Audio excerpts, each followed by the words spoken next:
Bloomberg Audio Studios. Podcasts, radio, news.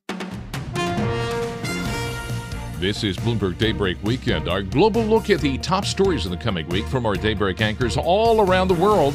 And just ahead on the program, a look ahead to the June jobs report in the U.S. and what it means for the Fed's monetary policy going forward. I'm John Tucker in New York. I'm Caroline Hepker in London, where we're looking ahead to what is expected to be a landmark election in the UK. I'm Brian Curtis in Hong Kong. We look ahead to the 27th anniversary of the handover of Hong Kong to China. What's changed and where are we going? That's all straight ahead on Bloomberg Daybreak Weekend on Bloomberg 1130 New York, Bloomberg 99.1 Washington, D.C., Bloomberg 106.1 Boston, Bloomberg 960 San Francisco, DAB Digital Radio London, Sirius XM 119, and around the world on BloombergRadio.com and via the Bloomberg Business app. Hi, everybody. I'm John Tucker, and we begin today's program with a look ahead to the June jobs report in the U.S. That data is going to be released next Friday at 8:30 a.m. Wall Street time. For more, we're joined by our Economic Roundtable. Let's bring in Michael McKee, Bloomberg International Economics and Policy Correspondent, and Ira Jersey, Bloomberg Intelligence Chief U.S. Interest Rate Strategist. So the next big data point, the payrolls, that's the other side of the Fed's policy mandate, because we already heard about inflation. So correct me if I'm wrong, guys. Inflation, the rate of inflation headed in the right direction. So what are we expecting from the jobs market, Mike McKee? We'll start with you. Well, we basically look at the jobs market as unchanged, or at least when I say we, I mean the consensus of economists surveyed by Bloomberg, as they like us to say. 188,000 is the forecast, which is roughly what the forecast was last month. Of course, we got a big surprise, came in at 272,000. Economists expect hiring to slow, but until it does, they're reluctant to predict it. So they still see essentially where we are is where we are. All right, so Ira, what does a slowing jobs market mean for rates? Just like it has been over the last couple of weeks when we've gotten the better inflation data, it probably means that that interest rates will continue to slowly come down, and eventually, once the Federal Reserve starts to actually cut interest rates, some of that rally in the Treasury market, so that means prices higher, yields lower, that it can accelerate a little bit, particularly in some of those shorter term maturities like 2-year Treasuries and 3-year Treasuries. So this Friday's data is going to be pretty important, from the overall kind of mosaic of the economic landscape. But I think what's really interesting about it is the fact that it's on a Friday in between the 4th of July and a weekend. So I know I'm not going to be here. But you guys will be around. Yeah. So I think one of the questions is how well staffed will trading desks be? So if we do get a number that's significantly away from consensus, like a big number like we had last month, or a much lower number, will we see additional volatility than you might expect otherwise? And I do suspect that we could wind up seeing like a crazy knee-jerk reaction one way or the other. Maybe over time that gets kind of taken back. But I suspect that there is the potential for very high volatility, not only in rates markets, but in just about every market around the world. Well, you guys explain to me, what's the dividing line here? At some point, a slowing economy, that's not great for company profits. It depends on how companies manage their margins. What we're seeing in some cases is the slowdown may be affecting hiring. In other words, people not adding as many jobs. That's what's being expected. Of course, I just told you that we probably did. But we're expecting fewer people being hired, and jobless claims have gone up a little bit. So if the economy slows some, but you're cutting some of your expenses, and we saw in earnings reports in the first quarter that companies are looking for a lot of ways to manage their expenses, then margins can stay higher and profits can be still strong. So it's kind of hard to say at this point that it's going to really hurt the investor going forward. When the Fed starts cutting rates, it should help investors. Okay, so it's political season, the silly season. So what does this mean for politics? And Ira, you're going to put on your politics hat right now and answer that question for me. Is it good for the administration, the current administration? Well, no, it's a slowing economy, I think in general would be bad for the current administration and the current party that's in power and incumbents in general. We have seen that trend. But it means over that time. rates are coming down and lower rate of inflation and lower rates. That's good. Yeah, keep in mind, we've all been around for a very long time. So for those people who are, newer to the markets or meaningfully younger than us, I recall during the 1992 presidential election, George Bush kept on saying, "Oh, the economy's improving," which was true if you looked at the GDP data and industrial production and even the job market. But people didn't feel that way, and because people didn't feel that way, you wound up with George Bush losing to Bill Clinton, right? And something that was crazy after the Gulf War, given how popular George Bush was just a year before. So I suspect that part of what we look at with some of the data that we received, just this past week, we got the Michigan consumer confidence data that actually popped up a bit, but is still showing that people are less confident than they were, in 2021. So, and a big part of that, I think, is still this overhang of how high inflation was and the idea that we have politics being so poor, I think is reflective in a lot of the survey data, even though some of the, hard data, while it's slowing, is still pretty good, right? 188,000 jobs, if that were to be the steady state pace of the job market, would be fine. Yeah, that would be absolutely fine. Mike McKee, does the tone of the Fed, I feel, doesn't match the data that I've seen. Am I crazy? No, I think, it depends on the data you're referring to. The tone of the Fed basically has been, looks all good, but let's make sure that it doesn't reverse. And so we're waiting for additional data to come in. But remember, they're also talking to CEOs and small business owners all the time.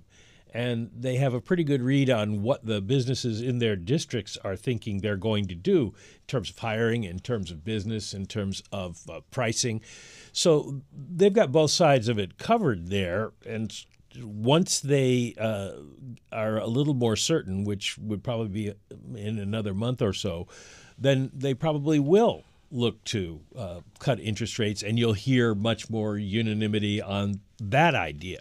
Problem is, it takes a while. We have lags for rates to have an impact. In most cases, they would have more immediate impact on Wall Street, which exists to react. But for the American people, it's going to take a while before they really see lower mortgage rates or lower auto loan rates. So it would take a while to sink in. That's a little bit of a way around the answer, an answer to what you were asking about politics. Probably even if the Fed cut in September, people wouldn't be putting a lot on that by Election Day.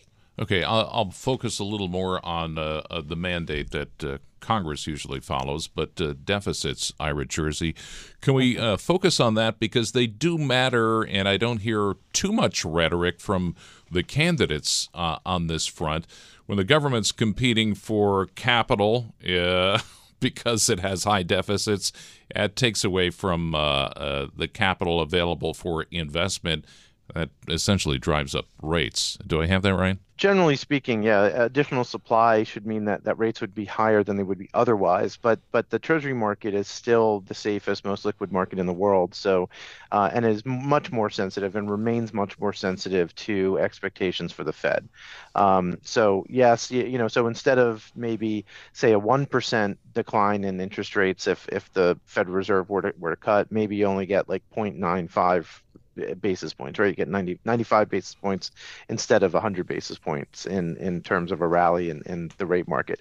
So it's still what the Fed does matters the most for returns for Treasury investors. As far as deficits go, one of the issues right now, and to your point, is neither party seems very focused on being fiscally prudent and fiscally responsible. So there's not a lot of gain to be made politically in order to say, hey, we're going to cut the deficit by increasing taxes and cutting spending, right? Like neither party wants to do You're not going to get to any political points for being responsible. Yeah. Right. John's learned the first rule of politics. Okay, Mike McKee, I'm going to throw this one at you. The Fed's balance sheet, and Don't tune out, anybody, because this is not boring.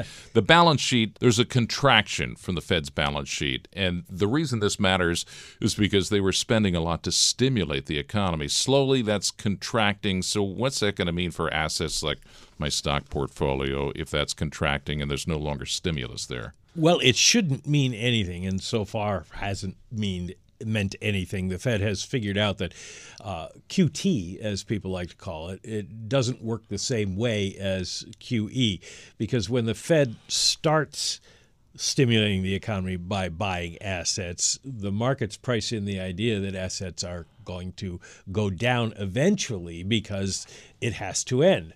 And so the QT process becomes an accepted part of the cycle, and it doesn't really move the market, move yields in the same way that it does on the way up. So the Fed's argument and the research has shown that you don't get much of a change because of QT. You can have a problem in the money markets if there is a shortage because the Fed is taking securities out of the market. There's a shortage of stuff to repo, and we had that problem in 2019. Fed officials argue now that won't happen because, A, there's a lot of money in the reverse repo facility that can come back into the repo market, and there's also the Fed's standing repo facility where if you need cash, you can give the Fed securities and they'll give you cash. So they shouldn't see the 2019 issue arise again, but they're still going to be careful, which is one reason they're tapered the amount that they're running off each month. Ira Jersey, our rate strategist, I'm looking at my screen. There's this inversion between rates, the 2-year and 10-year. We'll take that. The 2-year is higher than the 10-year. That's what we call the inversion. That's usually been a predictor, at least in the past anyway, of recessions. It's been that way for a long time. We haven't had a recession. Can you give me a reason why? Yeah, well, the market got it wrong. The market had been pricing for a recession for the better part of a year, and that we never actually got the recession. All that an inverted yield curve says is that the market believes that interest rates are going to be lower in the future than they are today. Now, why is that? Probably because of a recession. We don't have one, and so the market has to keep on kind of pushing that out and pushing that out and pushing that out until we actually see the recession and the Fed actually begin cutting interest rates. That's a good explanation. Again, the next big data point, payrolls, the other side of the Fed's policy mandate. Our thanks to Michael McKee, Bloomberg International Economics and Policy Correspondent, and Ira Jersey, Bloomberg Intelligence Chief U.S. Interest Rate Strategist. And just ahead on Bloomberg Daybreak Weekend, we're going to look ahead to what's expected to be a landmark election in the UK. I'm John Tucker, and this is Bloomberg.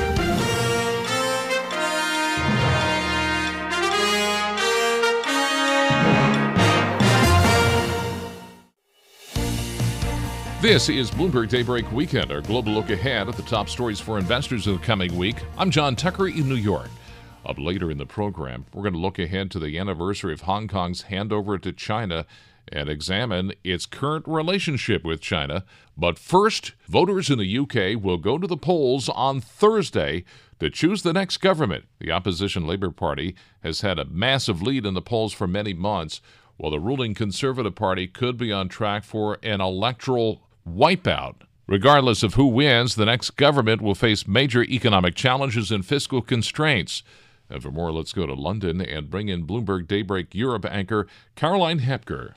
John, the UK has had 5 prime ministers in the past 8 years, and it looks likely it will be getting a 6th in the coming days. According to Bloomberg's poll of polls, the Labour Party has had a 20-point lead over the Conservatives for months now, and the election campaign hasn't done much to shift that advantage.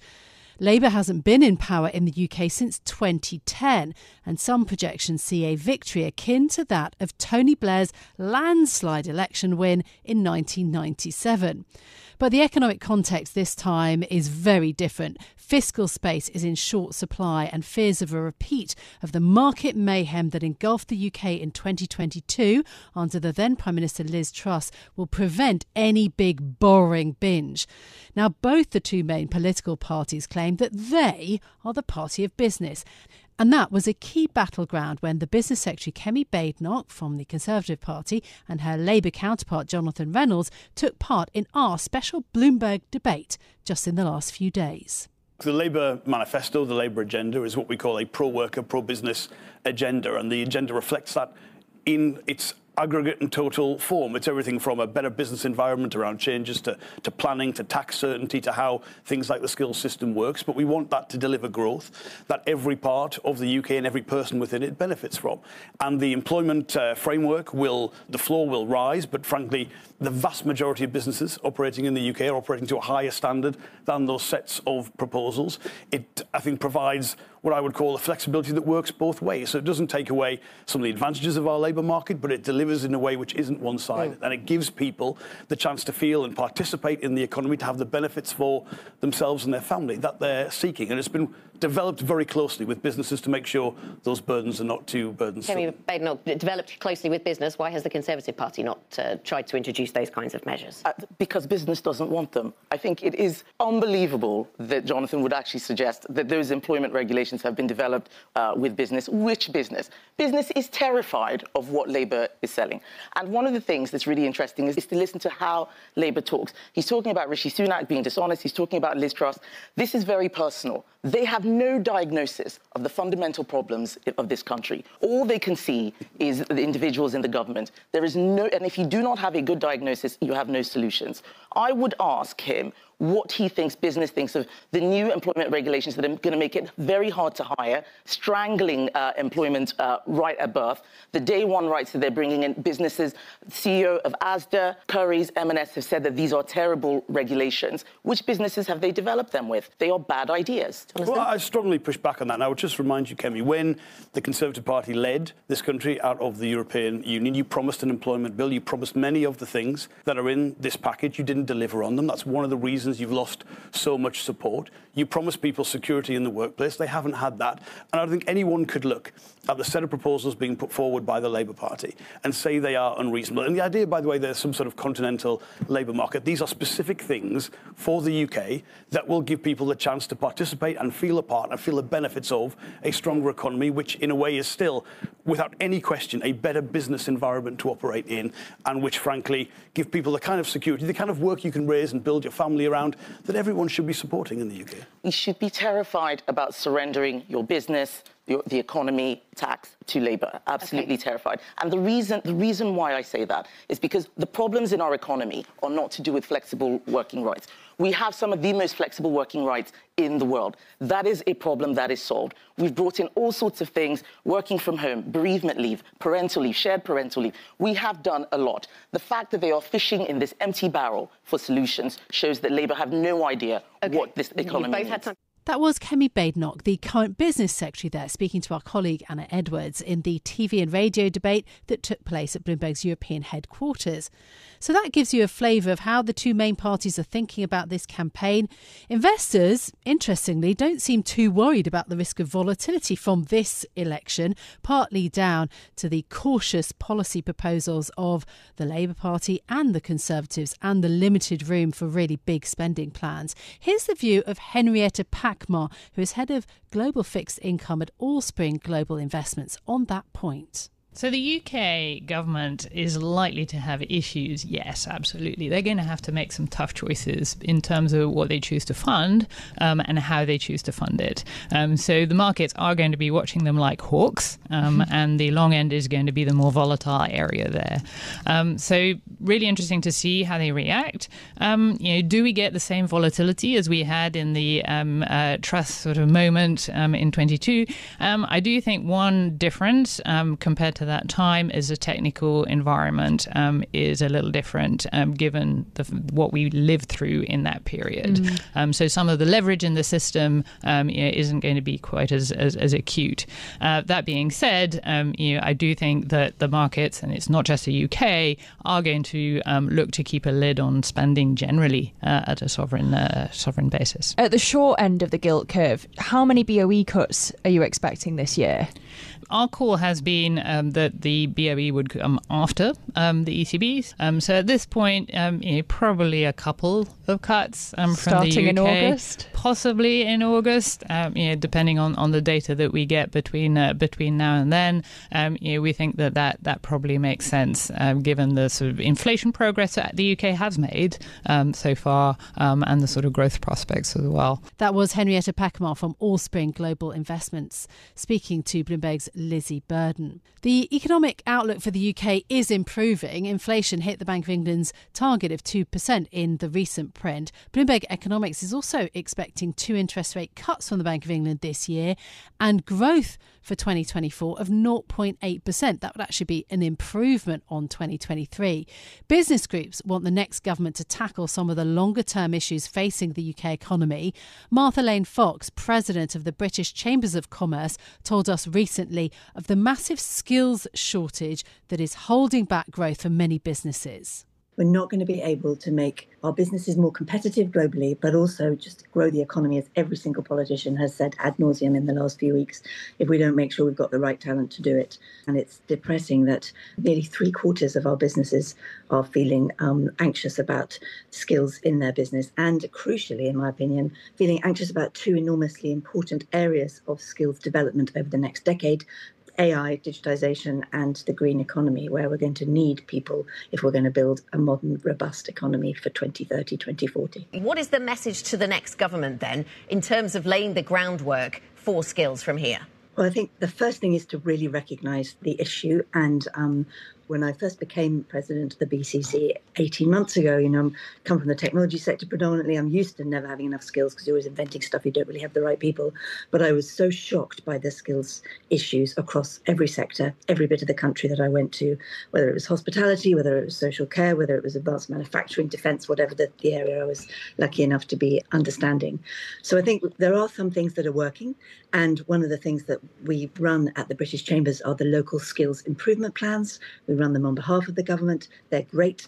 They are a framework for businesses to sit down with a local set of both skills providers, universities, schools, other people that can help solve the issue, to map out what the local businesses need and what the local area can try and build capacity. And so there are things that work, and we really hope that any future government pays attention to that. We did a report called The Future of the Economy, and we looked particularly at people at work. There are loads and loads of policy ideas in there. So there's no shortage of ideas, but it's also about businesses themselves. Having faced such tough economic headwinds in the last few years, unfortunately, skills training budgets do get put down the list and deprioritised. And so we know that there's just been far less investment. That was Martha Lane Fox of the British Chambers of Commerce speaking to Bloomberg's Anna Edwards. Well, another factor which is contributing to the UK's labour shortage is the number of people who have dropped out of the workforce. We've been discussing that with Rahul Ruparal, who is the director of BCG's Centre for Growth and also a former advisor to the former Prime Minister Theresa May. The consulting firm has just published a report on the problems of economic inactivity. The key challenge that needs to be tackled that we've identified is this rise in long-term sick people out of the workforce. So since before COVID, we've seen a rise of around 750,000 people who are long-term sick and out of the workforce.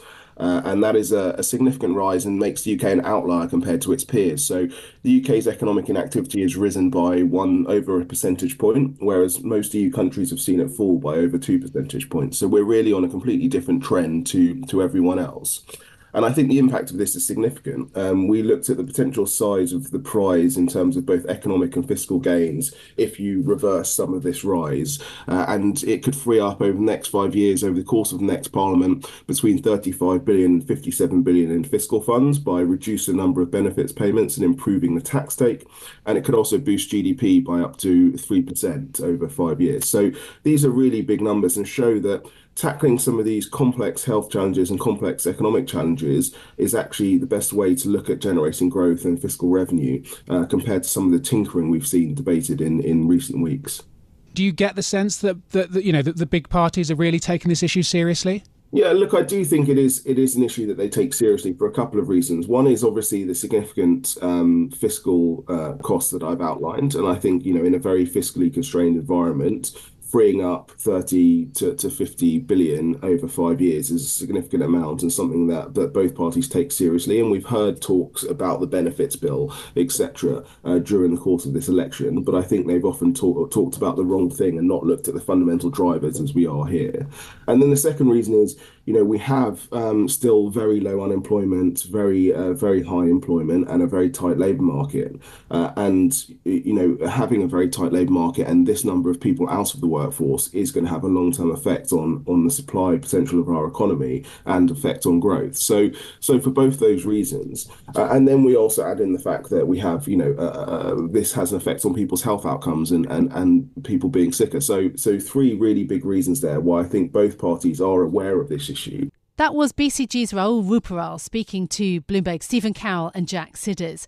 So plenty of challenges then facing the next government. But first, of course, we have to get over the general election. We've been watching the performance of the smaller parties too. Nigel Farage's Reform UK has been creeping up in the polls, benefiting from the drop in support for the Conservatives. The Liberal Democrats and the Greens are also hoping to make gains. We'll have full coverage and analysis of the election results on the 5th of July here on Bloomberg Radio. I'm Caroline Hepker here in London. You can catch us every weekday morning for Bloomberg Daybreak Europe beginning at 6 a.m. in London. That's 1 a.m. on Wall Street. John. All right, thanks, Caroline. And just ahead on Bloomberg Daybreak Weekend, we look ahead to Hong Kong's handover anniversary to China and examine its current relationship with China. I'm John Tucker, and this is Bloomberg.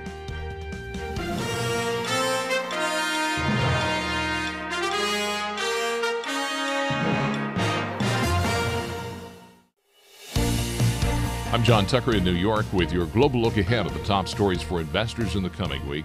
This coming July 1st marks the 27th year since the handover of Hong Kong to China from British colonial rule. Let's get to Bloomberg Daybreak Asia co-hosts Brian Curtis and Doug Krisner to talk about the changes the city has been through.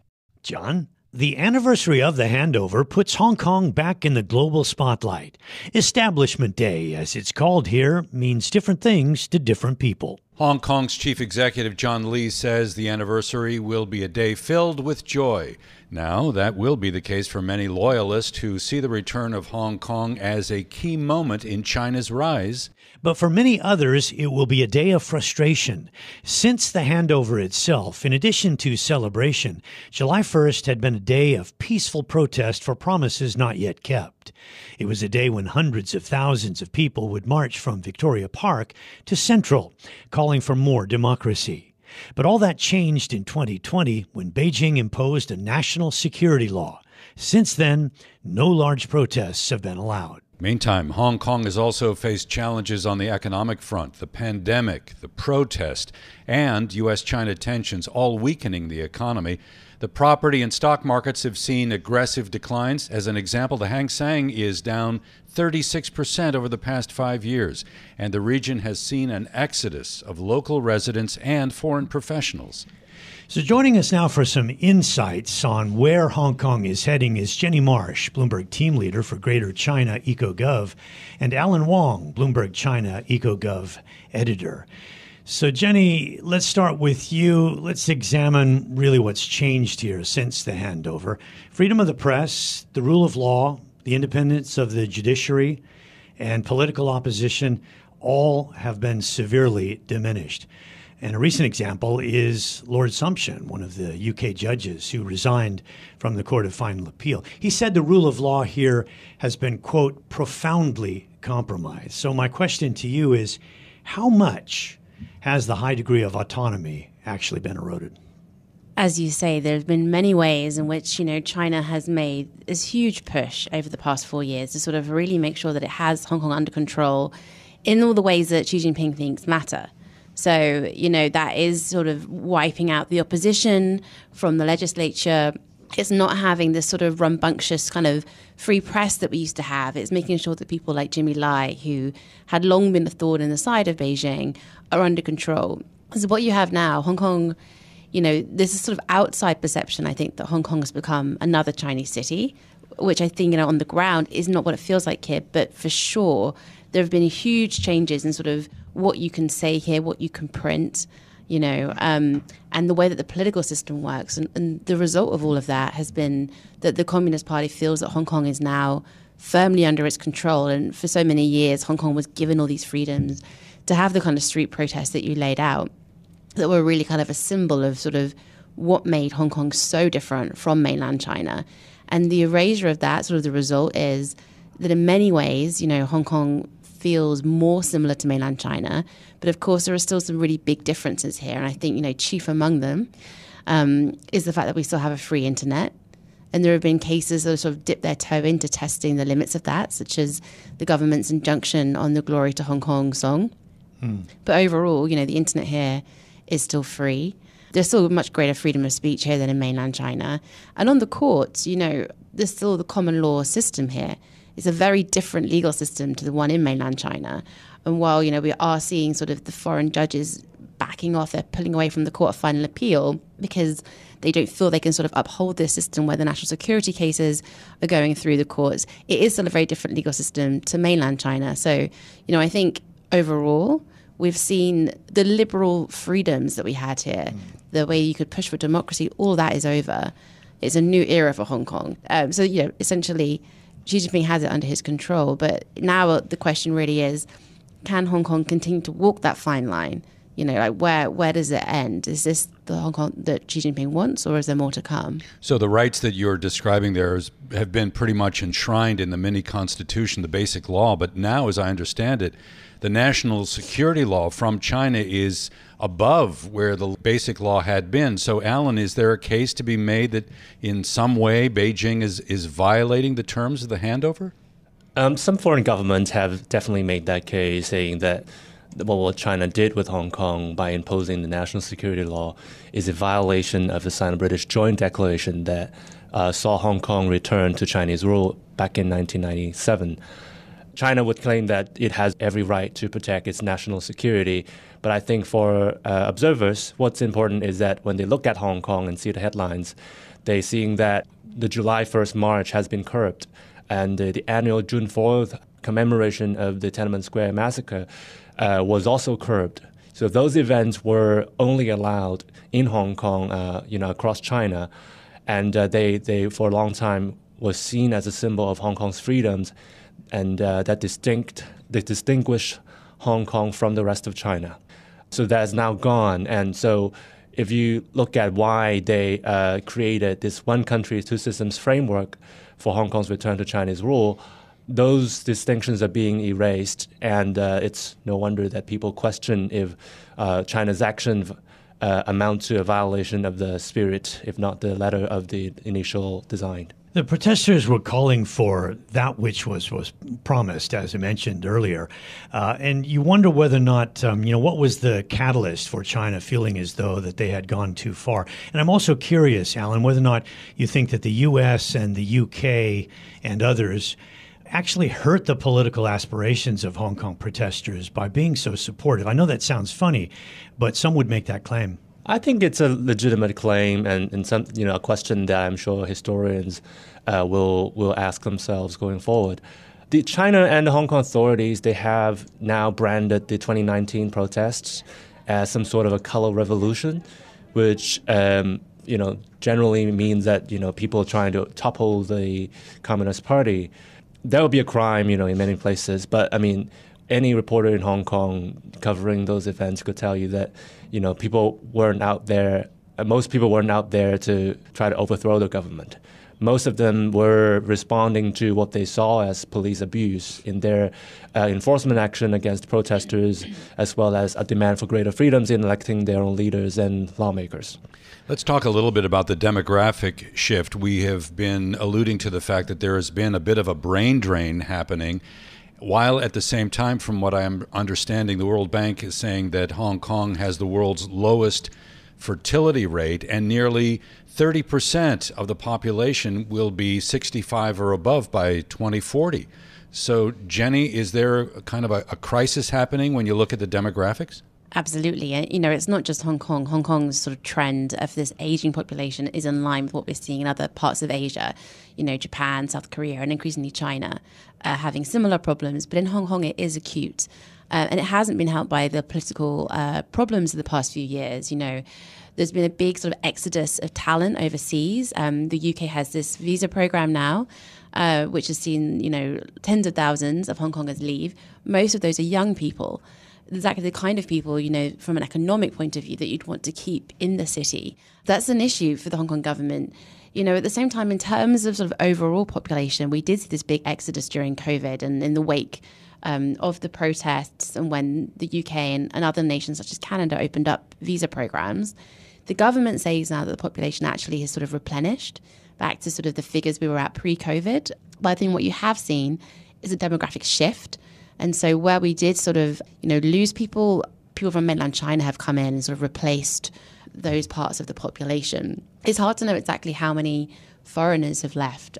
We don't have the latest census figures on that, which would tell us. But I think just anecdotally, when you look at some of the schools and like the private members clubs, it feels like those institutions which rely on expats are they're reporting fewer foreigners in their ranks. I think many people expect a lot of mainlanders to be coming here and perhaps to help on that front, to provide younger people here. You need only walk around Central and get in the elevators, and it seems like mostly what you hear is Mandarin these days. I was told a long time ago, right at the handover, that Hong Kong was on its way to becoming an important regional city in China, but it would lose its status as a regional powerhouse and indeed a global powerhouse. Is that where we're heading, Jenny, or can it be turned around? I'm not sure that is where it's heading. I think because people maybe expected China to sort of liberalize more than it has done, but that doesn't seem to be the way that China is trending, particularly, as Xi Jinping sort of gets into sort of more of a confrontation with the US. So, Hong Kong is sort of a very important conduit of flow of money between the mainland and the rest of the world. The biggest problem for Hong Kong, I think, is that China's own economy is slowing down. So there's less of that money flowing. And, that is really one of the biggest drags for Hong Kong right now. And then in terms of, the regional powerhouse thing, I think it's the same point. Once there's more money to be made in China again, I think Hong Kong will flourish. The other problem Hong Kong has, though, is that its own geopolitical ties with Western countries are also quite strained. And I think while that wouldn't stop people from living here and doing business, what they worry about is the unpredictability. Are there further sort of, will there be more sanctions on leaders here? Will that create a backlash from Hong Kong? Will Hong Kong lose more of its special status around the world?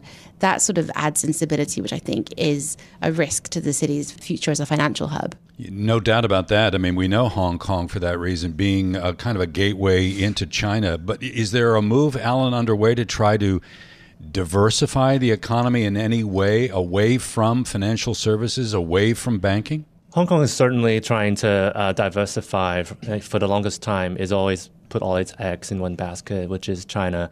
But in its effort to diversify, it's still trying to position itself as the gateway between China and the rest of the world. But where it's making more effort now is in the Middle East, in Southeast Asia and South Asia. And I believe the chief executive just mentioned that the government will tap Latin America as well in trying to pitch Hong Kong as a destination for the investment and access to the Chinese market. In other areas, for example, tourism, Hong Kong is now realizing that it can't count on Chinese tourists forever and is trying to attract tourists from highest spending countries, for example, Japan. So this is relatively new because Chinese tourism, when the Chinese economy was performing well and growing rapidly, they were big spenders in Hong Kong. They represent the biggest slice of the Hong Kong tourism pie. But now with the slowdown in the Chinese economy and the uncertain future with its economic growth, Hong Kong officials are thinking about alternative sources of tourism, which make up a sizable part of the economy and the local labor markets.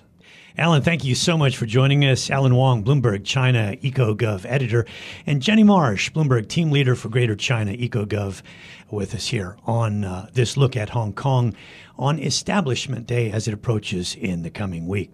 I'm Brian Curtis, along with Doug Krisner. You can catch us every weekday here for Bloomberg Daybreak Asia, beginning at 8 a.m. in Hong Kong and 8 p.m. on Wall Street. John? All right, thanks, Brian and Doug. And that does it for this edition of Bloomberg Daybreak Weekend. Join us again Monday morning at 5 a.m. Wall Street time for the latest on markets overseas and the news you need to start your day. I'm John Tucker. Stay with us. Top stories, global business headlines are coming up right now.